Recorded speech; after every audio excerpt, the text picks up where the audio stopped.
This is the Classic Auto Mall Show.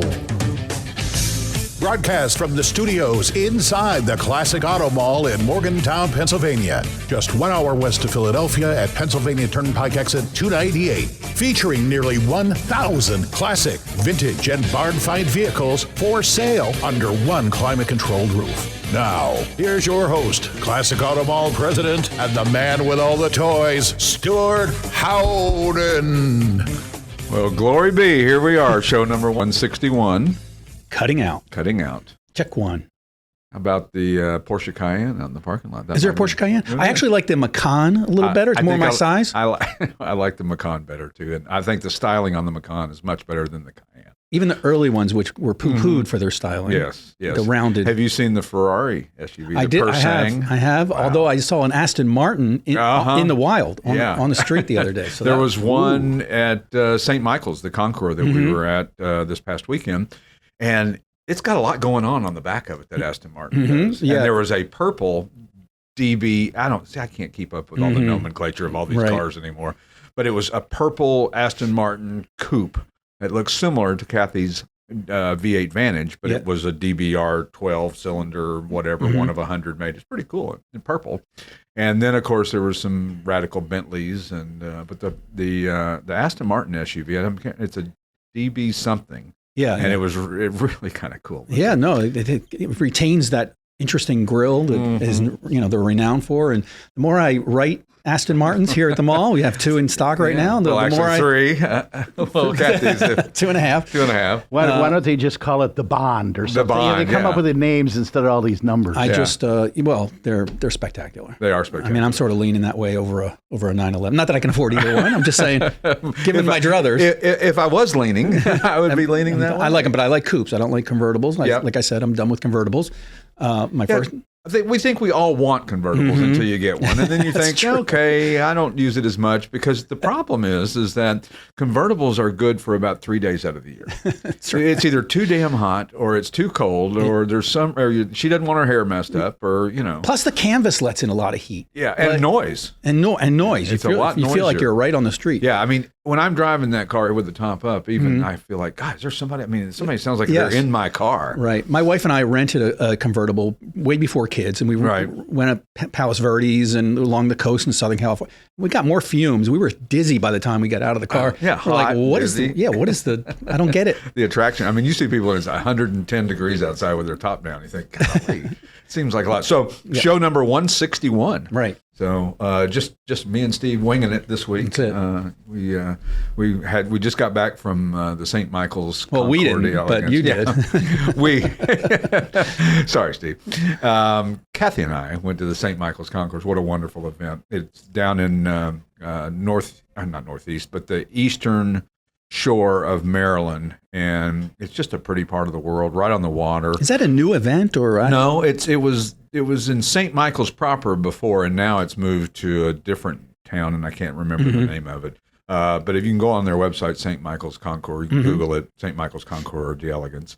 And it was a great event, and I still don't know who won Best of Show, because we were helping Garrett tear down the trailer and not making him do too much work, because we don't want to stress the kid out. Right, no. He worked his first show. So, oh, good. He enjoyed it and made a lot of great contacts, met a lot of great people. And then, of course, this week we're on our way to, meaning me and Kathy, not you, are on our way to Newport, Rhode Island. Oh, nice. Yeah, to the Audrain Concours d'Elegance. Driving up there? We're going to drive up there 5.5 hours. Not sure what we're driving yet. Probably the old trusty SUV, because it's got the thick tires. Right. And I say that because there are some roads around here that if you hit a thin-walled, high-performance tire with a aluminum wheel or whatever the hell they're made of, the likelihood it's going to break and blow it out. That's right. They are really hard on those kind of cars and tires. It's true. That's one of the reasons that I think a lot of people don't put as many miles on their cars as you would think that they would. Because now the beauty of it is that you can go south of here from out of our place, and there's wonderful roads that are in great shape, that don't have any potholes and anything like that, and you can drive these cars without fear of doing any damage. But when you're going on a road trip, there's just nothing worse than hitting that expansion joint, and you think, man, I think all 4 of the tires are probably gone. I have interior pieces coming off, on the BMW. I mean, it's crazy. So, our problems or your problems. First world problems. By the way, Vegas has beautiful roads. I mean, everything's new there, and so everything's smooth. But even coming out of Maryland, Delaware, the roads were great. And then we came into Pennsylvania, and the roads, like 202 coming in down there near Wilmington and all that. Man, the roads are rough down there. Now, it looks like they are repaving them, so I'll give them a little props. Don't come knocking on the door complaining. Build back better. Build back better, yeah. And it's, and they're going up on the tolls, so maybe that's your tax dollars at work. Tax dollars hard at work. So where did we sell cars this past week? Where did we? Had a little light week. We had a light week on consignments and on sales. It's the calm before the storm, they say. Well, that's what they say. And let's hope so. Whoever they are. Right. It is this time of year. It's like the little lull for Carlisle and Hershey, which are coming up both. Carlisle starts day after tomorrow, which will be 2 days ago if you're hearing this for the first time. I'll carry the one and put the lime in the coconut. Early October, and then Hershey's the following week, and then Chattanooga's the following week after that. And great, a lot of events that we're going to be at. But I think it was probably the rain. A lot of rain this past week. Yeah, we had a lot of rain, and it's amazing how the consignments just almost completely stop when it rains. If you have a rainy day, you might see one consignment come in. Where on most days we're seeing 5, 6, 7, 8. 10, and so, but we're staying caught up, doing an excellent job, Steve. And thank you. Your, got a little help, and your protege. It's like a turbocharger. We boost it up and got it done. Got her done. Dialed in, then dial it back. Dial it in, dial it back. And it's nice to have. And your all's writing styles. Talking about Peter, who helped us when we were getting a little bit behind this past couple of weeks. Your writing styles are pretty similar. So that makes it. A more fluid process than you can't hardly tell. You can't hardly tell. Yeah. How do it know? Where did we sell cars last week? Like I said, a little bit light. Fort Walton Beach, Florida, Lancaster, Ohio, Mocksville, North Carolina, Langhorne, Pennsylvania, Las Vegas, Nevada, Lebanon, New Jersey, Deltona, Florida, Dover, Pennsylvania, Findlay, Ohio, and Weedle, Germany. Wow. Yeah. Got one across the sea. Over the pond. Very nice. And one of those, Boo Hiss, is my Harley. Oh, congratulations. Well, it ain't done till it's done. Is the Mark III on that list too? I think the Mark III sold last week. I'm kind of a little bit bummed about that. But. Yeah, no, I don't see it. Okay. I think there's a deposit. I see. Okay. Not mine. Did you not put a deposit? No. Okay. Well, then we'll move on. Yep. Excuse me.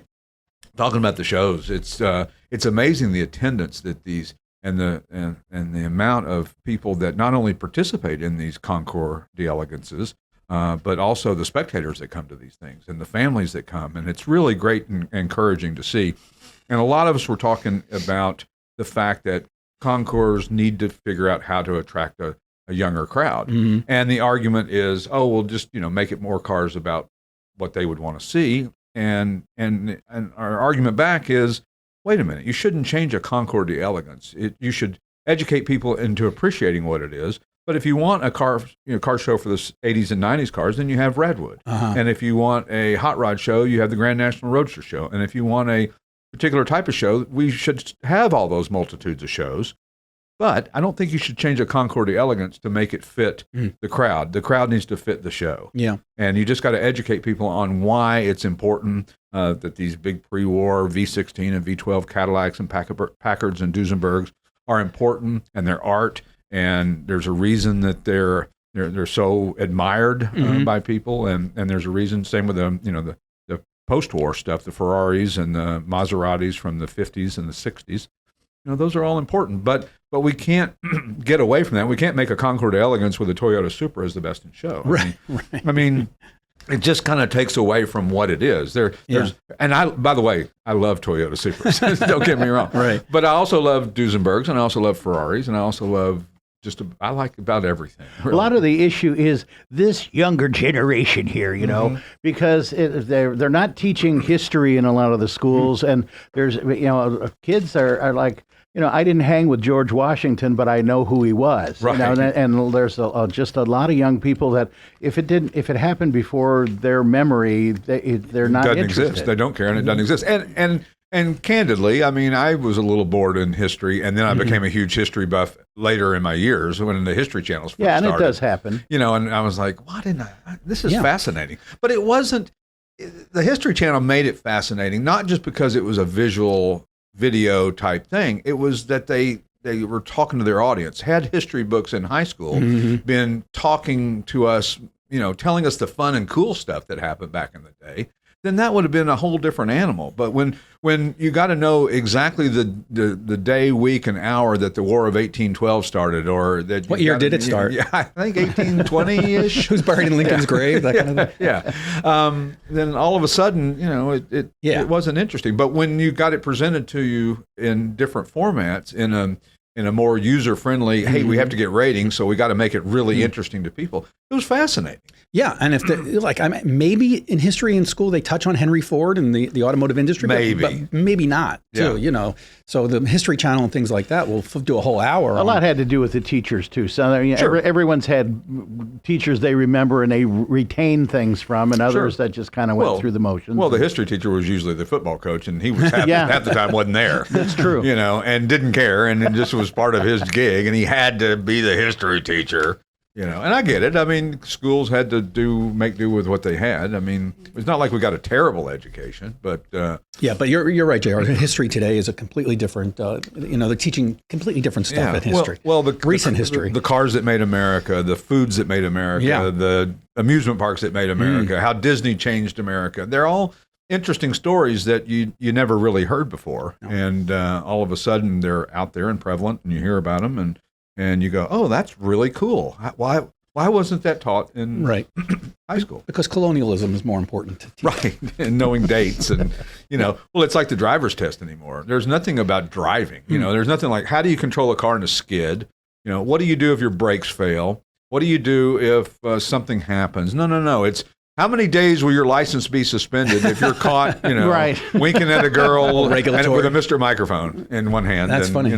Not that funny. If you roll through that stop sign. Yeah. What's a California rolling stop? How many points? But it's not stuff about maintaining control of a car or knowing the limits of a car, knowing what to feel and look for in a car.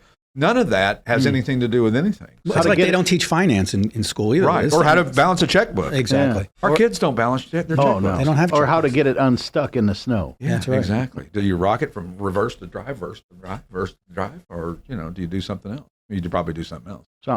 Oh, you're giving me the signal. Yeah, we're out. When we return, we'll continue our history lesson with the Classic Auto Mall Show. We'll see you in a couple of minutes. The Classic Auto Mall has more than 1,000 vehicles for consignment in our huge 8-acre climate-controlled showroom. It's a real indoor mall. If you'd like to know all the advantages of buying and selling a car through consignment, the information is available on our website, or you can talk to a classic car specialist who can answer all your questions. It's easy, safe, convenient, and it doesn't matter where you are. We sell worldwide. See our huge selection of classic and collectible vehicles at classicautomall.com. And we're back with the Classic Auto Mall Show from the Classic Auto Mall studio in Morgantown, Pennsylvania, where we're having lovely, lovely weather. Wherever you are. Wherever you may be. God almighty. Oh, we're getting the Helene, right? Yeah. We got the tail end of Helene. Yeah. Have you seen the pictures? Oh, and stuff boy, it's brutal. And they're not getting help down there. No, they're not. If you can throw any money towards anything, do it towards the Red Cross or to... Yep.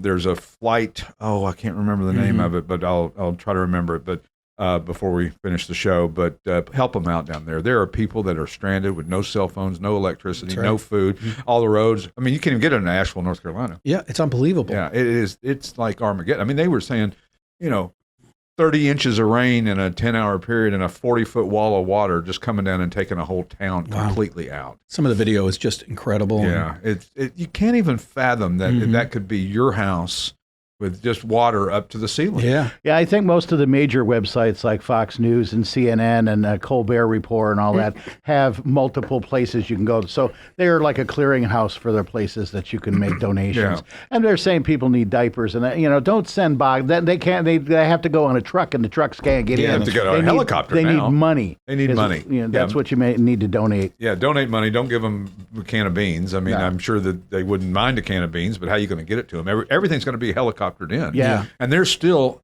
thousands of people that are missing. I mean, they may be fine, but nobody can get a hold of them. Nobody can. Yeah, I just saw a thing where a woman from a radio station, she's part of a morning show in Traverse City, Michigan, was missing for like 3 days. And finally, she went to a cabin somewhere with her 2 dogs. And she finally did some kind of a Zoom or something. And the radio station said she's okay. Never mentioned what happened to the dogs, though, so I don't think it was good. Well, and these cell phone companies need to have some kind of redundancy with some kind of satellites that apparently Elon is sending his satellites over to be over that part of the country and allow the people to get some signals. But there ought to be some kind of regulations. I mean, listen, I'm not pointing my finger at the cell phone companies, but come on, you make enough money, you can afford to have a couple of satellites out there as backups for natural disasters, because there's nothing worse than having a natural disaster and you can't get a hold or contact anybody or have any way to communicate with the outside world to let people know, hey, we're here. Don't forget about us. Well, and I don't understand why they don't bury more power lines. Right. Because I lived in a neighborhood in Delaware County near Philadelphia, and somebody would sneeze and the power would go out. Yeah, Our neighborhood was a newer development, had all underground lines, but they replaced the lines and widened the road on the way, and they put more poles up. So somebody hits a pole, and not to mention a storm, but somebody drives into a pole, their power's out. Exactly. So anyway, if you can donate. Yep. How many cars we got in inventory today? 9. Go ahead. I got here echo in my ear. I'm going to say 950. Well, you're going to say. I was going to say 953. 964. You guys are both wrong. So. Whoever's closer without going over yes. wins nothing. Well, it was the guy that always would, on the Price is Right.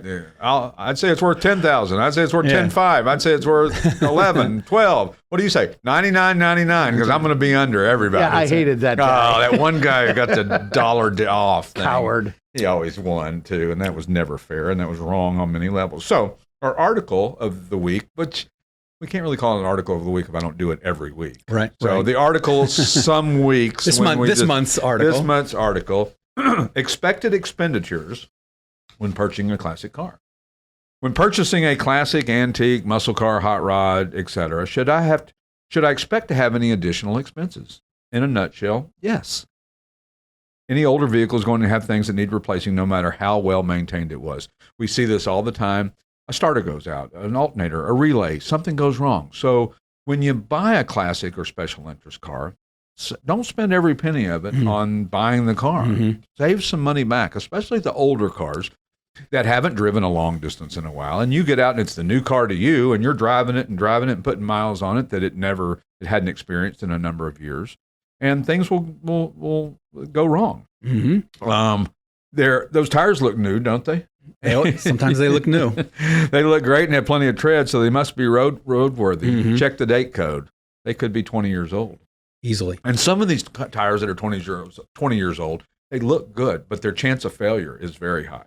It's true. And so all of a sudden, you've got you're driving down the road and the tire blows out, and that particular tire that is on that particular car may not be readily available at your local tire store.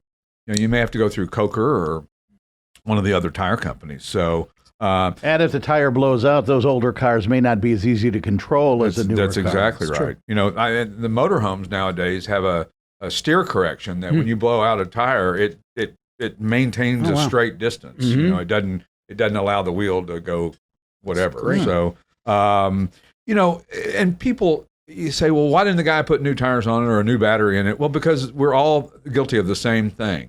Well, those tires I just put on last year. That battery was just like 6 months ago.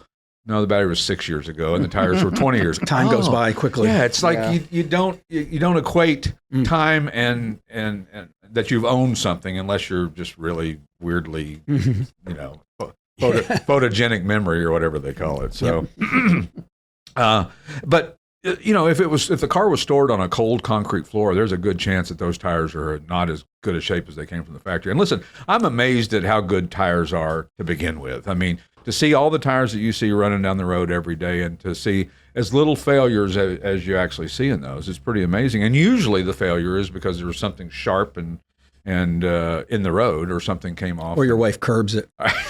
And daughter, by the way. Or daughter, or husband. On the same day. Oh, really? Last year, yeah. On the same day. They curbed their front tire. Oh, around here, if you curb a tire, you are in purgatory from all of our.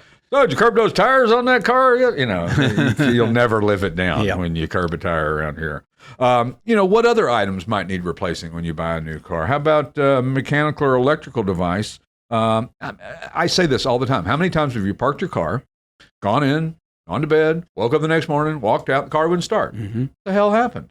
It ran when I parked it.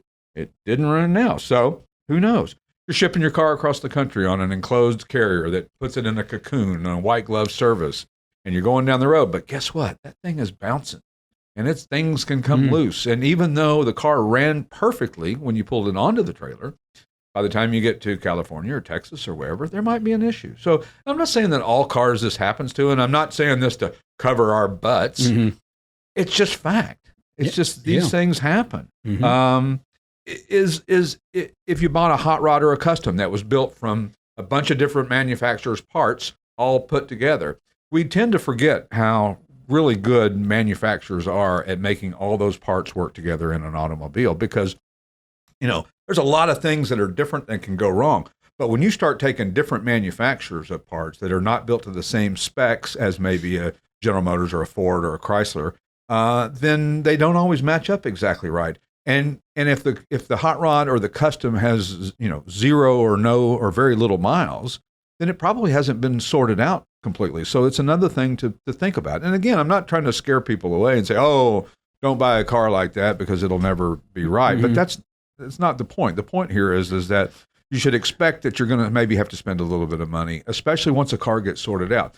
I prefer buying cars that have 3,000 or 4,000 miles on them since they've been restored or rebuilt, only because they've kind of had a chance for to go through all the trials and tribulations of things that might go wrong and that kind of thing. So, but if you plan on, you know, having some additional expenditures, it's a more pleasant experience, because if you have $20,000 in the bank and you spend $19,900 on the car and $100 on shipping, and then you get it home and go, oh, I'd like to. Well, I sure wish I had enough money to put some new wheels on it, or I sure wish I had enough money to do this. And then you can't. And then the enjoyment of it kind of diminishes a little bit. So that's my tip of the day. Excellent. Yeah. You know, it's to your point, the tires, definitely check the tires, because a lot of these cars have been sitting in collections or whatever. And like you said, the years go by and the tire could be 10, 15, 20 years old. Well, and a car that comes out of a museum per se that sat for 10 or 15 years old is generally going to need some stuff done to it. The seals are going to probably be dried out. The fuel needs to be, probably the tank needs to be taken off and drained. I mean, there's things that you should do. And none of that is insurmountable. None of it is the kind of stuff, but it's the kind of stuff that you should know. And going into a situation like that you might be able to negotiate a little bit better of a price, because you say, you know, this car hadn't run in 10 years. I know that I'm going to have some expenses. I'd be willing to buy this car. However, I would pay this instead of that, or whatever the number is, because you just don't know. And the longer it sits, the more likely that there's something that has gone wrong. But the great thing is that if it's a flathead Ford and it hadn't run in 40 years, it will more than likely start. They're amazing like that. That is true. I just can't believe it that these cars that have sat even outside, and a little Marvel Mystery Oil and some fresh gas and a fresh spark and cranks up. There they go. It's amazing. And I love seeing that, because you just never know. And cars that we get cars all the time that you know, have sat for a while, or the owner passed away and the family had a hard time letting go of it, or they just kind of out of sight, out of mind in the garage and just didn't think, you know, much about it, and then realized one day, oh goodness, maybe we should think about this. And then by then there's a whole lot to do, and so which dovetails into planning your estate and how you do all that, and making sure that somebody knows, you know, who to call for repair of a car, to haul a car, where you want us to sell it, where, you know, what the pricing needs to be, where your thinking on that is. And you should revise that. You know, there's those life boxes that they have now that you can put all your details of your life and passwords and accounts and safety deposit boxes and stuff that's important in the attic. Or is that like a safe? No, it's more of a thing where it's got different labels and categories of stuff and things, that insurance policies and, you know, different things for when you're gone. Why didn't I think of that? I know. They have the little boxes. They're fireproof boxes. And you can get those too at any Staples or something like that. But this is one that makes you think about stuff that you may forget or overlook. I bet you there are tons of safety deposit boxes with nobody's ever claimed. Or there are accounts that have money in them. We see it all the time. The state of Pennsylvania or the state of wherever you live will put out a list of unclaimed stuff. And storage room. You might have a storage room down the street that's got valuable car parts in it. And they're not calling you. They're not going to say, "Hey, where you been?" They're going to say, "You didn't pay, so we're seizing it. We're going to sell it, and we don't hear from you." And then it'll be on Storage Wars. And then you'll see it on TV. The whole show about it. We could. Yeah, there is a whole show about it. Anyway, when we return, we will continue more about some of the new arrivals here this week. Ooh, we got some good stuff in. So, okay. All right. We'll see you in a couple of minutes. Whether you want to buy or sell a classic, collectible, or special interest vehicle, you need to visit the Classic Auto Mall website for more information. If you're looking to buy, you can easily search our inventory of more than 1,000 vehicles on the web at classicautomall.com. And we're back with the Classic Auto Mall show from the Classic Auto Mall studio in Morgantown, Pennsylvania. We got some good guests coming up in the next couple of weeks. We've got good for you. Tim and Cindy McGrain. Cindy works for the Pebble Beach Concours Attendance, and her husband Tim has M1 Concours, and it's not a Concours d'Elegance, it's a concourse track on 57 acres in Detroit. And then the following week, Justin Bell. Excellent. Race car driver, TV host. Bang the microphone. Banging that mic. Those things don't grow on trees. I got new configuration here, so I got to get used to it. And Justin's going to be on the show on the following week. And his dad was, of course, Derek Bell, the famous race car. And Justin's famous in his own right. Don't get me wrong. I didn't mean it that way. And he is a great TV commentator and does a wonderful show from the Pebble Beach Concours d'Elegance every year where they kind of talk about the cars coming across the block. He and Tommy Kendall, the old Trans Am racer. Yep. And they had the Torque Show for a long time. I'd forgotten that they would do at racetracks and stuff. It was like a podcast. It didn't run as long as ours. Yeah. But, well, we're deep into 3 years. Yeah, right? That's right. What is the anniversary gift for 3 years? Is that the aluminum? Gift? It is a Cobra Shelby Daytona replica. Is it aluminium? To the producer. Yeah. I think it's aluminium is what it is, right? So some of the new arrivals this week. How about the 73 MG MGB GT? Those are all capital letters. It's like, like MG's yelling at you. It's a lot of MG, MGB, MG, GT, BB, V. All right. I get it. A lot of characters. Yeah. So a damask red over navy blue, nicely restored and preserved. The 1 year only color combo. It's got the rebuilt 1.8 liter inline four and the rebuilt 4-speed manual with a rebuilt overdrive. Very desirable, the overdrive in these things. It makes the driving difference just a completely different thing. This thing mechanically is just spot on. It's just dialed in. I know the guy really well who consigned the car.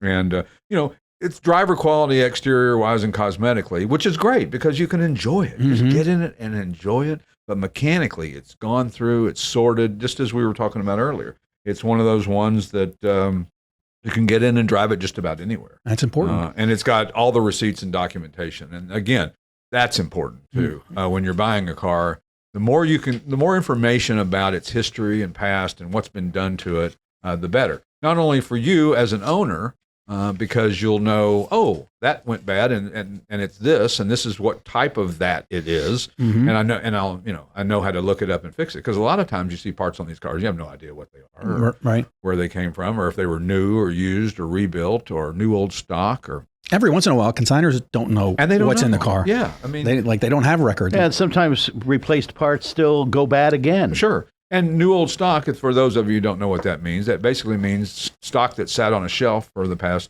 however many years that's still brand new, but it might be 30 or 40 or 50 years old. Very desirable to find new old stock parts for any cars. But again, the cars don't speak. I mean, we have guys who bring us in cars with small block Chevys in them, and we're not sure if it's a 327 or a 307 or a 350 or what it is, and they don't know. And there are ways to tell, and you can tell rear ends and all that, and we do that. But it's not just, sometimes it's not just a simple glance, right? And say, oh, well, that's that.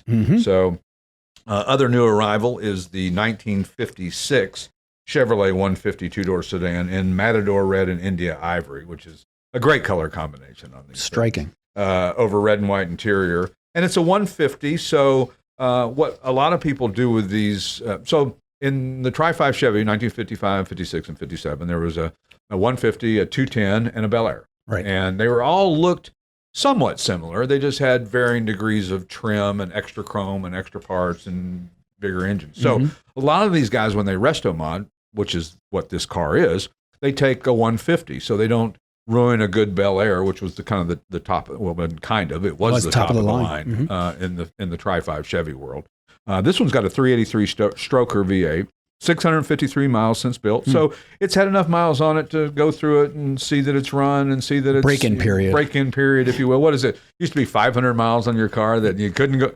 Don't go over 59 miles an hour. No steady RPM. You want to vary that so you're driving around like. My dad was in like every 100 miles he would take it up to nearly 100, and then just to let it break in and then slow down and never go over, and he would increase it 10 miles an hour every time too. God. And a little booklet about it, wrote about it, and so turbo hydromatic 400 3-speed automatic. Got the classic Tri-5 look with the modern resto mod, if you will, reliability and a little bit of power. That 383 stroker. I bet those are quite the motor. Well, and the cheaper Chevys then are cheaper now. If you're trying to buy a Bel Air, but you still want to resto mod it or modernize it, you buy the 150 or the 210. And because you can buy a 2-door sedan. So you still have the 2-door look and kind of the swoopy look, but it doesn't have the openness between the front and the rear window. And then we always talk about sedans as if they were 4 doors, and there's not. There's 2-door sedans and there's 4-door sedans. It's the post. The sedan, the difference between a sedan and a coupe or a 4-door hardtop is the post in the middle. Yeah, the door frame. And if they don't have a post in the middle, then they look really cool when all the windows are down. Right. Yeah, it's really cool. Sure. But I ask guys about that. Why didn't you buy the 2-door hardtop? And they say, well, because when I'm driving, I can't tell the difference. That's right. I don't see that post. I just see the same view. Yep. Whether it's whatever it may be. So really cool car. Check that one out. All of these you can check on our website, classicautomall.com. And next, the 1932 Ford 18 Roadster. Flame red over saddle. Westcott's fiberglass body, which are the ones that you want if you're getting a fiberglass body. They're really well done and highly respected. Built and bored 392 cubic inch Hemi V8. Good Lord. Wow. This thing doesn't weigh a whole lot. It doesn't have wheelie bars either, I don't see. It does not. It doesn't, so be careful. The difference in weight between a steel car and a fiberglass car is probably 1,000 pounds, probably more than that. I don't know. I would like to know that. Please find that out. I will check that out. It depends on the gauge of the steel. Yeah, it depends on the size of the car. Yeah. I mean, you go bump into one of these 1940s Oldsmobiles with those steel fenders, and you'll break your hand. You punch a new car with a metal fender, and you'll go right through it. That's true. It's thin. Yeah, very thin. For lightness. A Richmond 5-speed manual in this car. Okay. Buick finned drum brakes, which are really cool looking. When you can see in there for the wheels and see those big brakes. Hallebrand wheels, which are not cheap. That's correct. And a Ford 9-inch track lock axle. So it's funny that it's all the different things. So you've got a Richmond 5-speed with a Hemi V8 with a Ford rear. It's all these different manufacturers and parts and stuff that go together. But this one has been really well sorted and really well done. It's probably as nice a hot rod as you'll ever see. I agree. Yeah, and I'm not a huge hot rod guy, but I certainly appreciate the quality of builds and the ability for these guys to make something look a little cooler than the rest or stand out a little bit. And I got to say, we have some nice hot rods here. We really do. So if you're in the market for a hot rod, check out classicautomall.com. Yeah. Or pickup trucks. We have tons of those. Yes, we have lots of. We have dragsters. We've got Corvettes and Mustangs. But if you want an open wheel hot rod, check them out. Yeah, I think that there's quite a few here that, and you'll find that generally speaking, you can buy one done cheaper than you can do it yourself. However, you have to take whatever the guy before you decided he liked and thought was cool. That's right. So if you over customize the car for yourself, and you think, oh, I'm going to make this, and I'm going to make a special of this, and I'm going to make it only for people that are 6'3.5", and I'm going to, and all of a sudden you're customize yourself right out of the market. There's a couple of them that have polished and painted undercarriages. Like, wow, that's hardcore. The same thing with your house, though. You don't want to over customize your house. You don't want to add all the things that you think is cool because maybe the guy buying it from you doesn't think a simulator built into the kitchen is, There was one of those house shows, and it had this gorgeous kitchen, was all white marble, and everything was done. And the lady comes in and goes, well, those cabinets got to go. I got to have black. I can't have white. True. So whoever spent all the money doing that kitchen. Right out the door. Yeah. And that happens in cars all the time, too, especially if it's something that they like not 8/10 of it or 7/10 of it, and so they want to keep that part, but they want to change this and change that and repaint it different color. And it's like, wait a minute, let's start doing the math here. How deep do you want to go into this? If you're going to pay retail or close to retail for a car, and then you're going to add a whole bunch of stuff to it that's really not going to significantly change the value, then maybe that's not the path to go. Maybe a restoration is a better thing for you, maybe from starting from scratch. But of course, finding donor cars and finding things to be able to utilize anymore, I mean, it's getting tougher and tougher. And a lot more work. Yeah, and it's a lot more, and time. People buy cars in boxes and parts, and then they go, 3 years later, they go, I hadn't even, I hadn't even got halfway through it. In the corner of the pole barn. Yeah, and they're calling me going, will you buy it back, or can we resell it? I want to buy one done. It happens. Because it seems cheap until you start realizing it's a lot of effort and work, and you got to hunt down parts, and you got to go to Carlisle and drag a bumper through the mud. And, there's nothing wrong with that. Nothing wrong. We love Carlisle. We love Hershey. We love mud. And where it always, but it's a lot more work than people think. And some people are built for it. It's just like we say about if you want to drive your car from here to California. It's a bad idea unless you're doing it for the right reason. If you're doing it for the reason that you and your son are going to take a bag of tools and extra parts for that particular car, and you know the stuff that fails, and it's an adventure you're going to take and drive across the country, then go for it. Right. But if you're doing it to save $50 on shipping, then you're axing for trouble. That's right. Is what they like to say. That's right. Yeah. Next, the 1960 Chevrolet Corvette convertible, tuxedo black and sateen silver over red. Ooh. Numbers matching 283 cubic inch V8, nicely restored, stunning colors. Got the Muncie M20 manual. Don't believe it's the original transmission to the car. And great chrome on this thing. And this, I don't know, a 60 Corvette is just really a cool looking car, and especially in black and silver with red interior. It's just amazing that these were just like regular cars. They were never sort of regular, but the fact that they were common and this is the design that they came out with, amazing. Yeah, you would see. And then, of course, in 63, when the Stingray came out, it was like aliens had landed. Yeah, exactly. Craziest thing ever. They did bring this back from space. Yes, they did. And next, 1972 Volkswagen Super Beetle convertible, red over black, which is a great color for those. Yeah. 8,800 title verified actual miles, we think. We don't know for sure. But that's what the title says. Yeah. So we'll go with the title. Most of them get exempted after 10 years, which can be a good thing or a bad thing.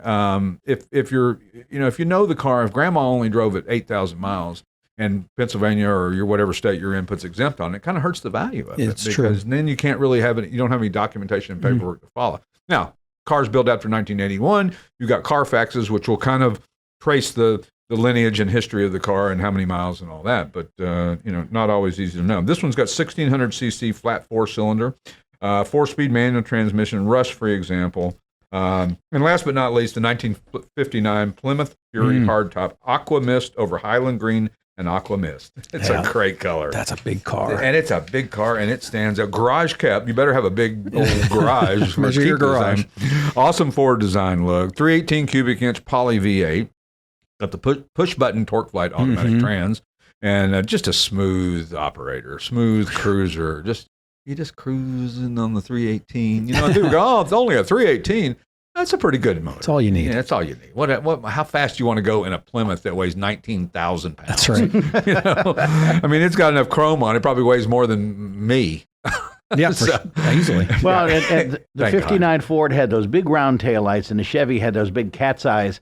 And this one was kind of a sleeper with a little smaller taillights, but it had a real interesting front end. Yeah, but that Aqua Mist really does it well. So when we return, we'll continue our conversation on the Classic Auto Mall Show. We'll see you in a couple minutes. Buying and selling via consignment is safe, easy, and secure. We advertise, sell, and ship worldwide. And if you'd like to know all the advantages of selling your car through consignment, the information's available on our website, or you can talk to a classic car specialist who can answer all your questions. Plus, you can easily search our inventory online at classicautomall.com. And we're back with the Classic Auto Mall Show from the Classic Auto Mall studio in Pennsylvania. No, I was just doing that to mess with Morgantown. Morgantown. It's not West Virginia. No. I get calls all the time. Hey, I'm here, but I don't Can't seem to find your place. We're close to Pittsburgh. No, we're close to Philadelphia. We are Elverson adjacent. Yeah. Or above Honeybrook. Yeah, north of Honeybrook. North of Honeybrook. Take a ride on the Reading. Yeah. Yeah. Reading is the closest big city. So we were talking about drag racing a couple of weeks ago on the show, and a friend of mine said, "Oh, I'm going to go to a drag race. What do I need to know?" And I go, "Well, how do you prepare to go to a drag race?" Well, I can give you 3 words. Maybe it's 6 words. Headphones, headphones, headphones. Man, wear ear protection. For sure. They are loud. Because when you watch it on TV, it's not quite the same experience unless you have like the finest speaker system in the entire world. It would still never be as loud, or your chest cavity can concave. You feel everything. And feel everything when these things go down the track. It really is awesome. But wear headphones and earplugs together. Don't. Yeah, like you're going to a gun range. And then maybe put a hoodie over you. Yeah, exactly. It's funny when you go to a gun range how loud, especially like a 9mm is. You don't realize it because most of the time when you shoot a gun, you're outside. Yeah. Like whenever I've shot guns in the past, it's always been outside at a shooting range. We went to the place down here, the Sportsman place, and boy, it's loud inside, even with the headphones on. And they had the headphones where you can talk and you can hear, but it blocks out the loud noise somehow. Right. It somehow knows.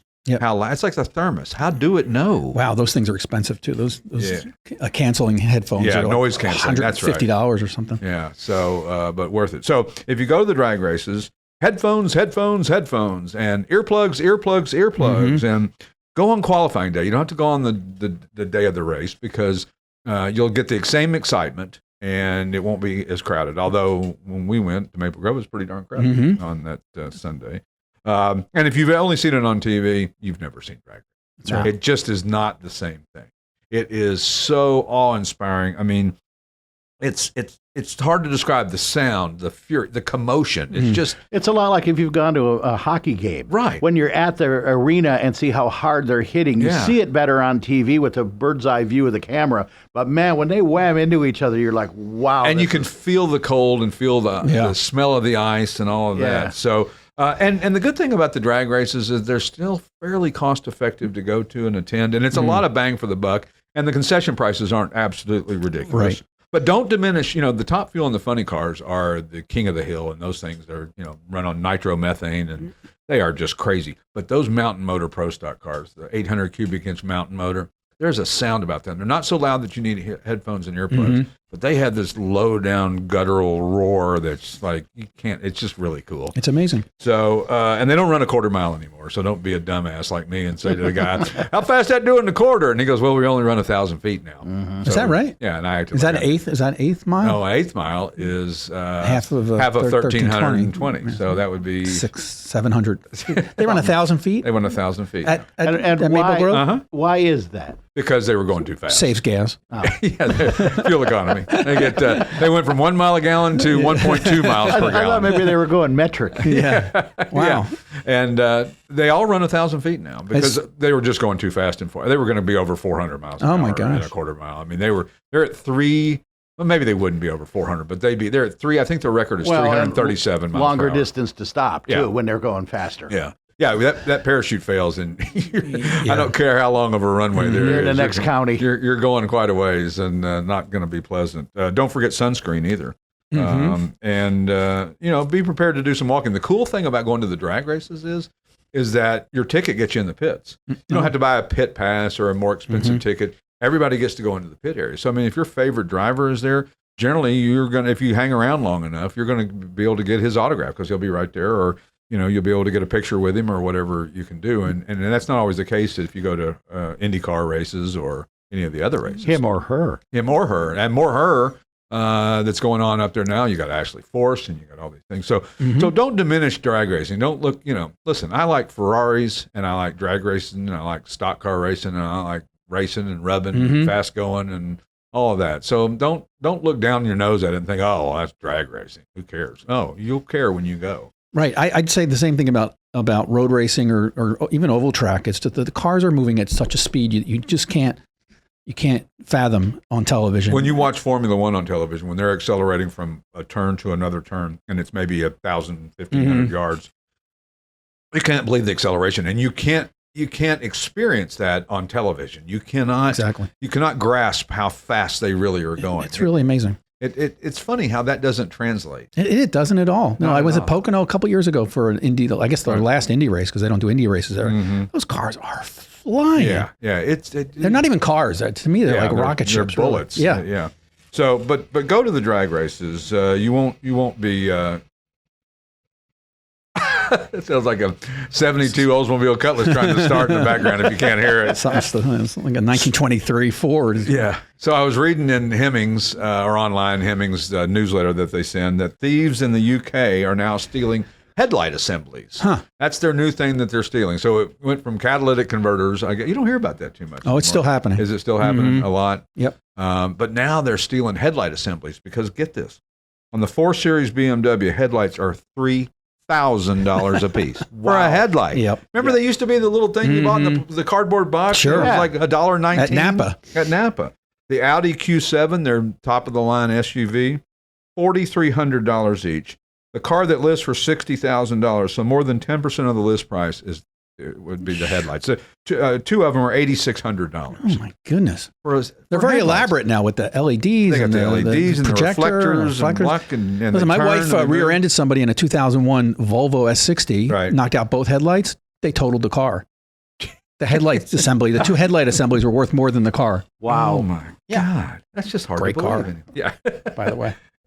You serious? S60s, no, S6. I love that generation of S60. Yeah, that's a pretty cool car. Volvo. But who knew the headlights were, and she wasn't paying attention. Well, and I mean, people figure these things out when I guess you're desperate for whatever, or to steal something from somebody, because you can really, I imagine they come out fairly easy. I mean, a screwdriver, and you could probably just jam them out. I would think you'd have to get them from inside. Yeah, from behind the hood. You'd be thinking wrong because sounds like wow. They're doing that over in the UK, so it'll trickle down or over or across the pond to us. So don't buy any headlights from the UK. Yeah, and don't buy any headlights from a shady guy on the side of the road. Inside his jacket, he's got all these headlights. They're smoldering. Yes. Yeah, I imagine that you just probably take some kind of crowbar type thing and just jam it out. I don't imagine they're doing it to worried about the paint or any of that. Yeah. And you could probably get it off quicker than you could a catalytic converter. So, I don't know if you know. Don't give anybody ideas. Right, but if you do know, podcast at classicautomall.com. Yeah. Send us a text. So, if you back your fancy car in, you might want to pull it in so that it's facing your doorbell camera. So at least maybe you'll get a look at the knucklehead. Well, it's like going to the grocery store or to the, one of the Target or something, and you back into your parking place, and then you realize you got to put your stuff in the back of your SUV, and it's butt up against the guy in the pickup truck, and that wasn't a very smart thing to do. Right. I don't like that. And you know what? Make the parking places 10 by 20, please. 10 by 20. 10 by 20. That's a good size. That they need to be. There are certain shopping centers that are such a pleasure to park in. The parking lot size is 10 by 20, or maybe it's 9 by 18, but it's bigger than these ones that you can barely fit in. And, by the way, we all have big old vehicles anymore. We got big old trucks and big old SUVs. And if you got a 2-door still, the doors are wider. That's hard to do. Yeah, it's... we like those wider ones. Yes. But I don't know what the code is, but I think it's 9 by 18 is the minimum they can be now. And it's a certain amount of spots per type of store. Yeah, You're regulated. The store, you got to regulate how many, whatever the capacity of the store is then percentage. There's a calculation exactly. of the parking places. But you love the guy who parks in the north 40 as far away as he possibly can in his brand new Corvette. Some guy in a beater pulls up right next to him and parks. I mean, always. You think they did that on purpose? That drives me a little nuts because even though I don't have a Corvette, I do park far away. I don't mind walking. And damn if somebody didn't park right next to me. Vic DiBitetto, a great comedian, has a great routine about that too. It's really, really funny about parking far away. Right here, you had to park. And then and I get so frustrated. You go to these stores and there's parking places for everybody but me. Pregnant women, the military, the local police officers, people whose birthdays today. You could identify as a pregnant woman though, and park there if you wanted to. You could, no, I mean, put a pillow, you could just claim that you're a birthing person, as they say. Oh Lord, see him fight though. There's were putting the electric chargers close to the stores, and people without electric cars were parking in them. So now you're kind of punished for having an electric car because they've moved a lot of them away from the store. Well, you see, so that they're not blocked. You see somebody at one of the convenience stores charging their car. What are they doing for an hour and a half? I mean, are you just wandering around the convenience store? And now I hear that if you sit in the car, they're getting some kind of radiation or something as the car is charging. So like our good cell for phones, you. Yeah, but now you're in the car and the whole thing's being charged. It's like you don't want to be in there. So and somebody was saying, and I didn't read this thoroughly, so if this is fake news, I'm sorry, but about electric cars in floods, they're catching them. It causes them to short out or something. I mean, I'm sure it causes them to short out. It's water, and electricity are, don't go well. They're not even good in the rain. Really? Yeah. They short out. No, I don't know that's true. I found some site you could probably locate. It's called Verify. Verify. Maybe you put that story in and see what comes up. Yeah. Isn't that funny? Fact checkers. Yeah. Who's fact checking? Yeah, exactly. Is the AI? Is that gets it all I wrong? say ICE engines for the win.